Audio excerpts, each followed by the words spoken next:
بسم اللہ الرحمن الرحیم۔ حضرت انس بن مالک سے روایت کرتے ہیں کہ ایک مرتبہ حضرت معاذ بن جبل رسول اللہ صلی اللہ علیہ وآلہ وسلم کے پیچھے سواری پر سوار تھے۔ آپ صلی اللہ علیہ وآلہ وسلم نے فرمایا، اے معاذ، میں نے عرض کیا حاضر ہوں یا رسول اللہ صلی اللہ علیہ وآلہ وسلم۔ آپ نے دوبارہ فرمایا، اے معاذ، میں نے عرض کیا حاضر ہوں اے اللہ کے رسول۔ آپ صلی اللہ علیہ وآلہ وسلم نے سہ بار فرمایا، اے معاذ، میں نے عرض کیا حاضر ہوں اے اللہ کے رسول۔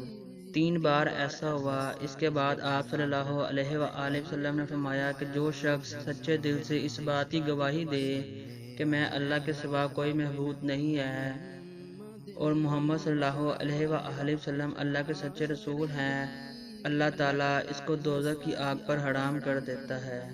میں نے کہا، یا رسول اللہ، کیا اس بات سے لوگوں کو باخبر نہ کر دوں تاکہ وہ خوش ہو جائیں؟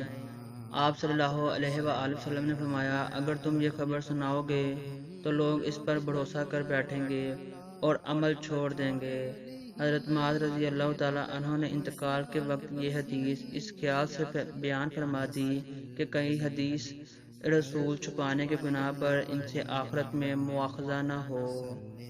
صحیح بخاری، حدیث نمبر 128۔